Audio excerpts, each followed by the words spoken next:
तुर के दिखाओ उधर भाई, वापस चले जाओ, वापस जाओ। वेरी गुड, आ जाओ आ जाओ। कदों होया सी ऑपरेशन ਤੁਹਾਡਾ? पहली तरीक। पहली, आज कितनी है मैडम जी?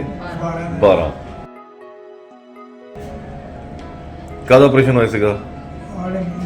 मन के रीढ़ दी हड्डी दा, ठीक है। वो मैडम स्टिचलेस सीगा, stitchless endoscopic spine surgery and the patient is working after, he was working after 1 day and now is the 10th day।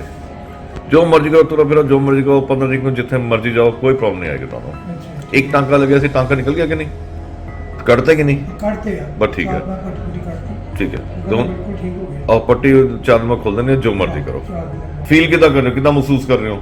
ਮੈਨੂੰ ਉੱਥੇ ਵਧੀਆ ਮਹਿਸੂਸ ਆ, ਪਹਿਲਾਂ ਤਾਂ ਚੱਕਰ ਹੈ ਨਹੀਂ ਨਾ ਕੋਈ ਵੀ। आ जा, ਬਹੁਤ ਆ ਹੋ ਗਿਆ। ओके, ਹੁਣ ठीक है। ਹਾਂ ਠੀਕ। ओके, चंगा, सत श्री अकाल।